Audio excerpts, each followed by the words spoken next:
Hello guys, this is Mark Lyons and I want to thank you again for tuning into my YouTube channel on bass instruction.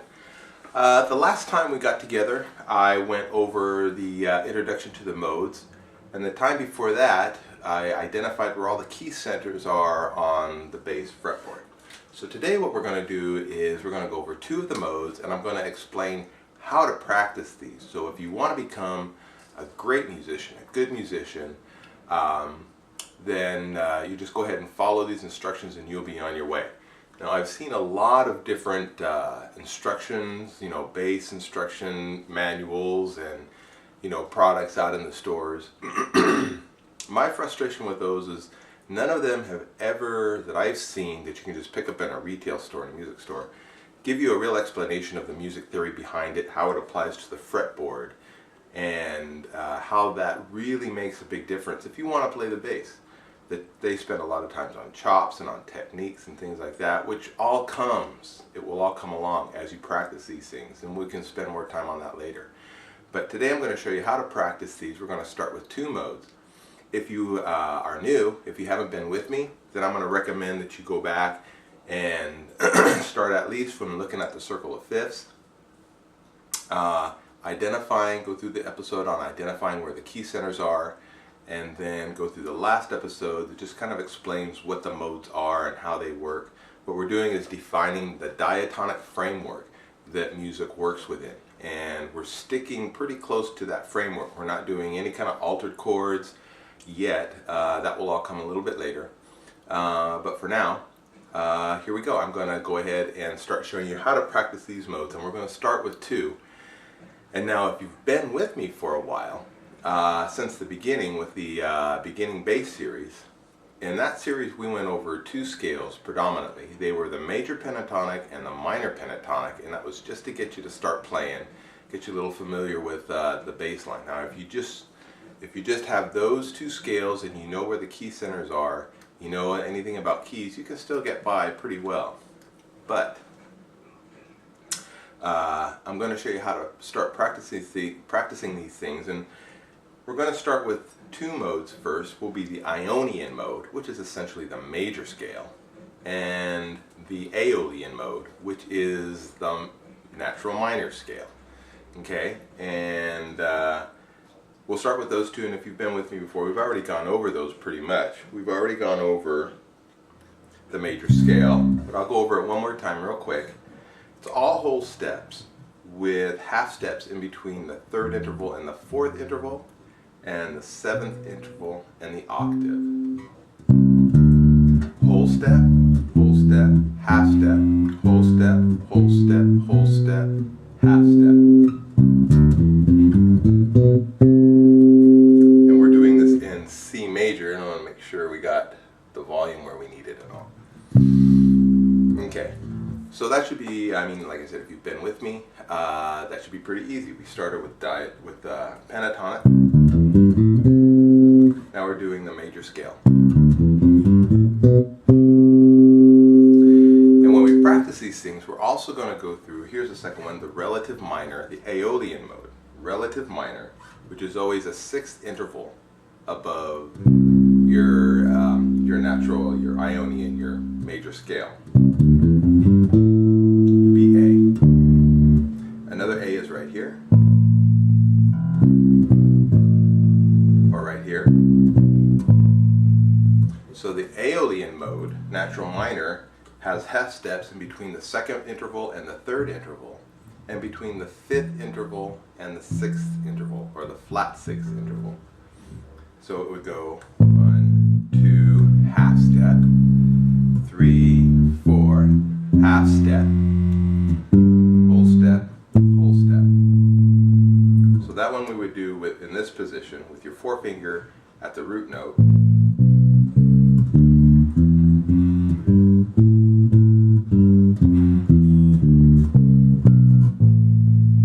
Okay. Now a little bit more review if you've been with me, so I hope this isn't too redundant. When practicing these things, there's three things that you need. These are going to be your three tools for life as long as you're practicing. Let me reach over here and grab these real quick. You have your metronome, this is an electronic, cheap little Korg electronic metronome, you are going to have, in this case, a musician's notebook, and you can pick up one of these just about at any music store. Lecture and notation, I picked this up at the store over at MI. It's got space for notes, it's got some stabs and measures that you can make, and your pencil. So, okay, again, this is a review for some of you, but in case you haven't been with us, what we're going to do is you set the metronome at so many beats per minute, you write down the date, you write down what that is, what the setting is on your metronome, and then you go ahead and do your practice. And whenever it gets to where it's just too redundant, it's just so simple, kick up the metronome another 4 or 5 notches, okay? Write it down, the date, what it is, and then go ahead and you start running through the exercise again. And you want it to be where it is doable but not comfortable, right? You want it to be to where you can get it, but it's still a bit of a challenge, right? And then you work it at that time setting until it becomes redundant, until it becomes automatic, until it becomes super simple. Then the next time you come by, you look, you see where you were at, you start practicing. If it's too easy, kick it up another 5 notches. And that's how we practice these things.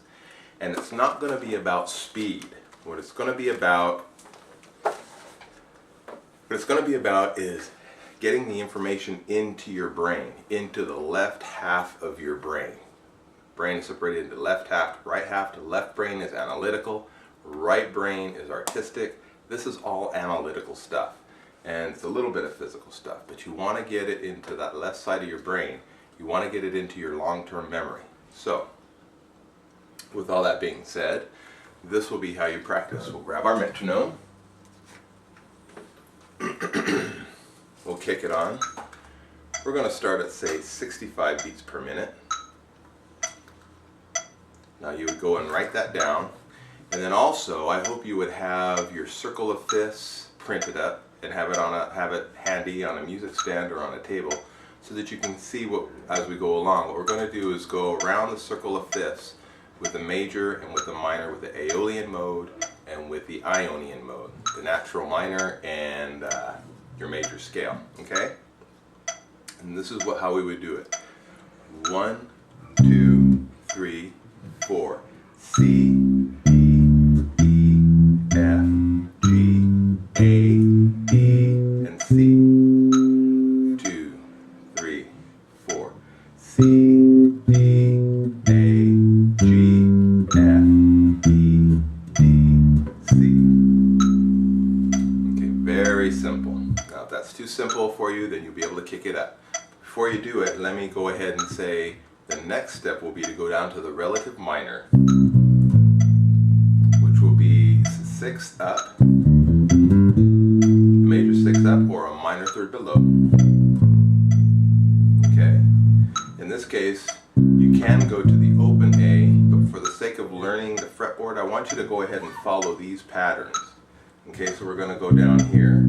If you're playing the major scale on the A string or on one of these strings, then the natural minor will always be a half step up and on the string above. Okay? And the way to practice in this would be the same. We will go 3, 4. 1, 2, 3, starting on A.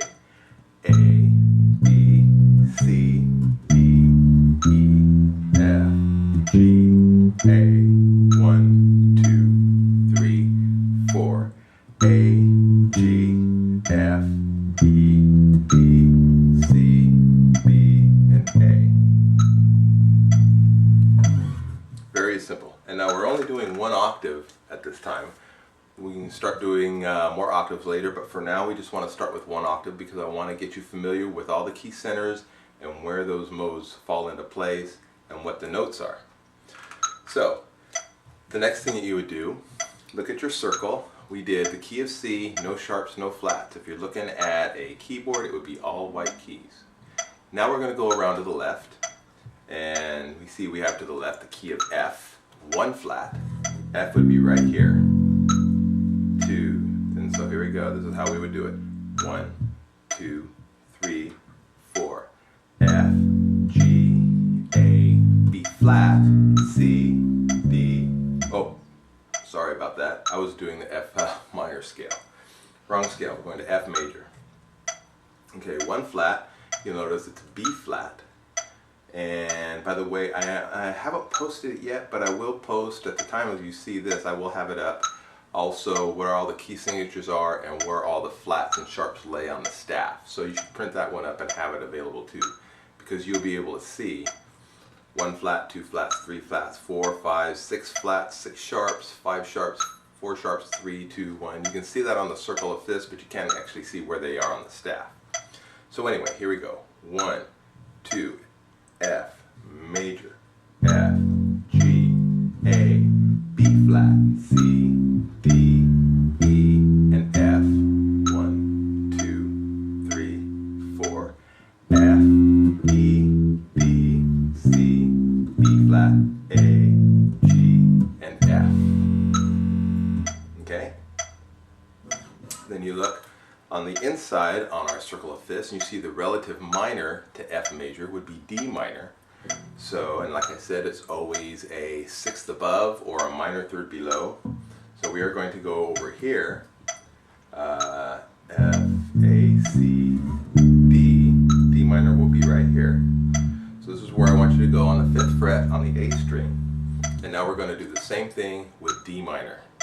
Okay, here we go. 1, 2, 3, 4. D, E, F, G, A, B flat, C, then D, E, C, B flat, A, G, F, E, and D. Okay? Probably should have waited for 4 counts in between. It just seems a little redundant right now, but for practicing purposes, you probably should if this is new to you. Okay? So that was the key of F. Now we're going to go over to the key of B flat, which is right here. Right? Look at our thing, look at our circle of fifths. B flat has 2 flats. It's going to be a B flat and an E flat. So 1, 2, 3, 4. B flat, C, D, E flat, F, G, A, and B flat. 2, 3, 4.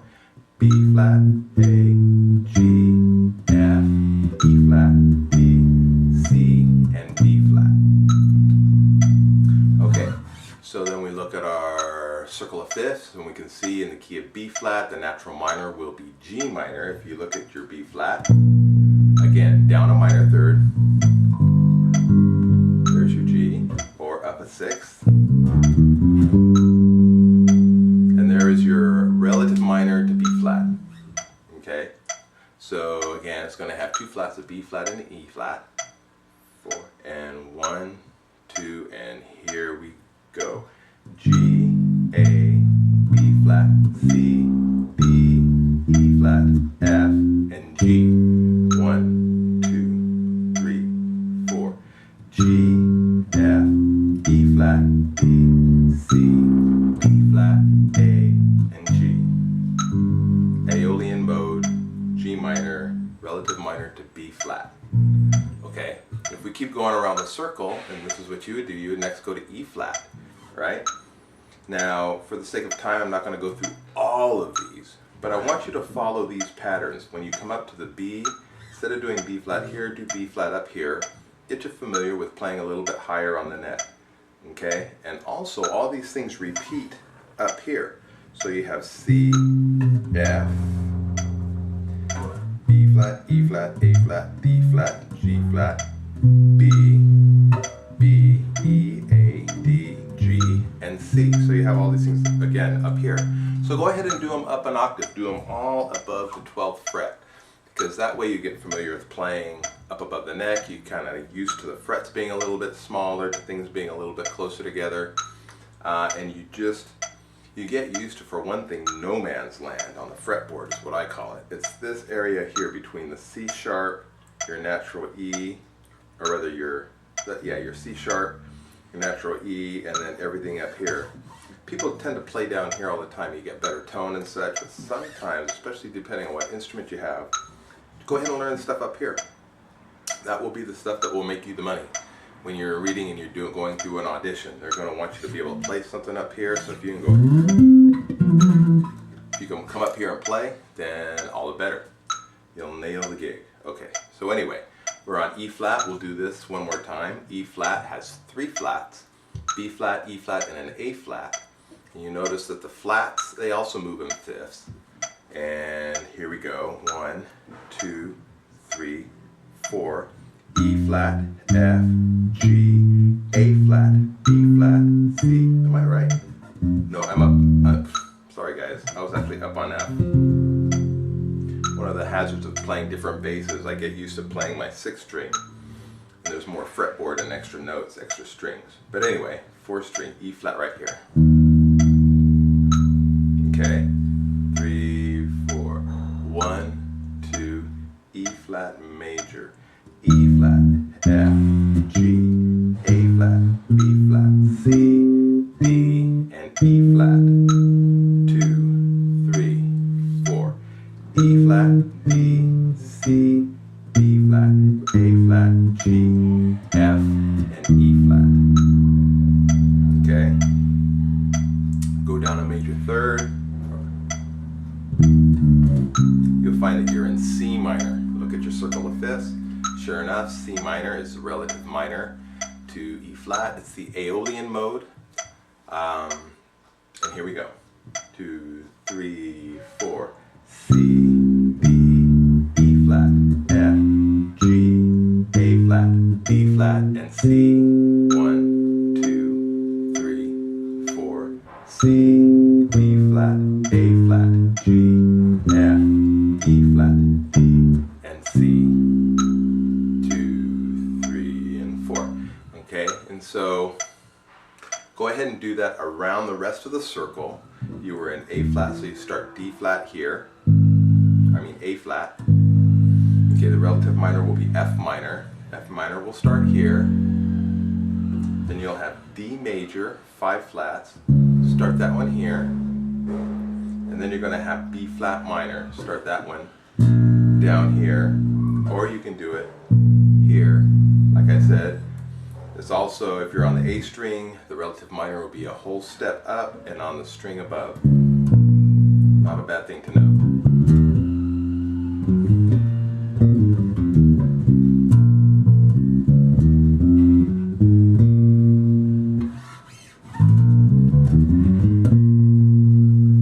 So, then, like I said, that would be your D flat. Where was I? Oh, I was on your C minor. You then go to A flat, then go to D flat, F sharp. Okay, when you get down to the bottom of your circle, you'll notice F sharp has 6 sharps, and you also notice G flat has 6 flats. Okay, so I'm going to recommend that you do that one twice. Do it first in G flat minor, since we're coming around on the flat keys. Then switch it over.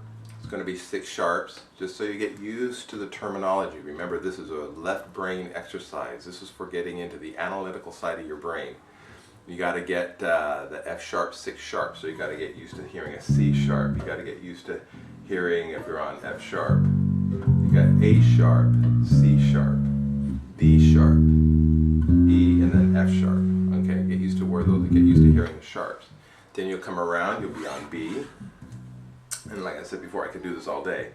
B, C sharp, D sharp, E, F sharp, A sharp, B sharp, and G sharp, A sharp, and B. B, A sharp, G sharp, F sharp, E, D sharp, C sharp, and B. Okay? Then you'll notice as you come around, you'll be on E, 4 sharps. Do that one here. A will be 3 sharps. Do that one here. Do the relative minor F sharp down here. For the E, when you're on the key of E, do the relative minor C sharp over here. For A, right here, do the relative minor here. Then when you go to D major, 2 sharps. Do that one here. Relative minor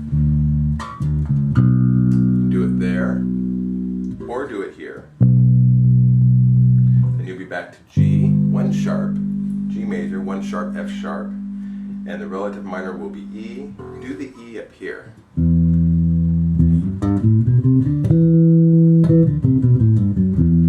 If I were teaching this in a class, I would give you extra credit for doing those with the open keys as well. But the open keys usually come along anyway with time. I prefer personally not to use the open strings a whole lot because you get too much overtones. You know, they tend to ring a little bit. It's hard to mute them sometimes, but when you're doing a passing chord, depending on your fingering, then I'll use it. But I would prefer to just play A up here rather than playing A here. When I was first starting out, when I was playing in jazz bands a lot, way back in the day, then I would use open strings as much as I could, but I kind of got away from it. So anyway, there we go. That is how to practice your modes. You got your first 2 modes, the Ionian mode, major scale, and then your minor scale, relative minor, Aeolian mode. Thanks again for tuning in. If you have any questions about any of the materials put up, you can contact me at lions0261@gmail.com. Follow me on Facebook, Twitter, and Instagram, and keep on playing. Thanks again.